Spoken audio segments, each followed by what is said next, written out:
السلام علیکم ناظرین، آپ یوٹیوب چینل فضائل اعمال دیکھ رہے ہیں۔ میں ہوں آپ کا میزبان معاذ الدین۔ ناظرین، فضائل نماز کا تیسرا باب ہے، اس میں سے حدیث نمبر 3 میں آپ کو سناؤں گا۔ تو شروع کرتے ہیں۔ بسم اللہ الرحمن الرحیم۔ نبی اکرم صلی اللہ علیہ وسلم کے ارشاد ہے کہ قیامت میں آدمی کے اعمال میں سے سب سے پہلے فرض نماز کا حساب کیا جائے گا۔ اگر نماز اچھی اتر آئی تو وہ شخص کامیاب ہوگا اور بامراد، اور اگر نماز بیکار ثابت ہوئی تو وہ نامراد خسارہ میں ہوگا، اور اگر کچھ نماز میں کمی پائی گئی تو ارشاد خداوندی ہوگا کہ دیکھو اس بندہ کے پاس کچھ نفلیں بھی ہیں جن سے فرضوں کو پورا کر دیا جائے، اگر نکل آئیں تو ان سے فرضوں کی تکمیل کر دی جائے گی۔ اس کے بعد پھر اسی طرح باقی اعمال، روزہ، زکوٰۃ وغیرہ کا حساب ہوگا۔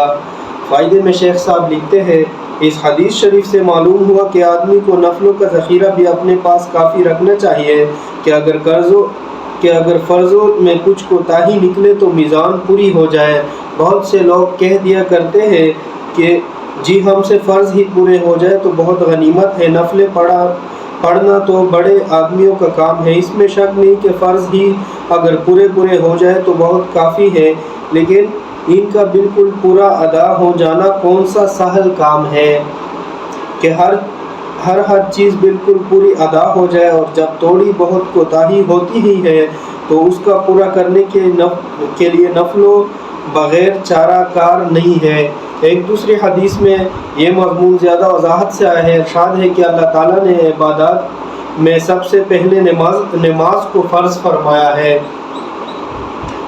اور سب سے پہلے اعمال میں سے نماز ہی پیش کی جاتی ہے، اور سب سے پہلے قیامت میں نماز ہی کا حساب ہوگا۔ اگر فرض نمازوں میں کچھ کمی رہ گئی تو نفلوں سے اس کو پورا کیا جائے گا، اور پھر اس کے بعد اسی طرح روزوں کا حساب کیا جائے گا، اور فرض روزوں میں جو کمی ہوگی وہ نفل روزوں سے پوری کر دی جائے گی، اور پھر زکوٰۃ کا حساب اسی طریقے سے ہوگا۔ ان سب چیزوں میں نوافل کا ملا کر بھی اگر نیکیوں کا پلڑا بھاری ہو گیا تو وہ شخص خوشی خوشی جنت میں داخل ہو جائے گا، ورنہ جہنم میں پھینک دیا جائے گا۔ نبی اکرم صلی اللہ علیہ وسلم کا معمول یہی تھا کہ جو شخص مسلمان ہوتا سب سے اول اس کو نماز سکھائی جاتی۔ ناظرین، ہمیں چاہیے کہ خشوع اور خضوع کے ساتھ نماز پڑھنے کی کوشش کریں، اور بجماعت نماز ادا کریں، اور ساتھ ساتھ نفلیں پڑھنے کی بھی کوشش کریں۔ اللہ تعالیٰ ہم سب کو نیک اعمال کرنے کی توفیق عطا فرمائے۔ اب تک کے لیے اتنا ہی، ملتے ہیں اگلی حدیث کے ساتھ، تب تک کے لیے اجازت چاہتے ہیں۔ اللہ حافظ۔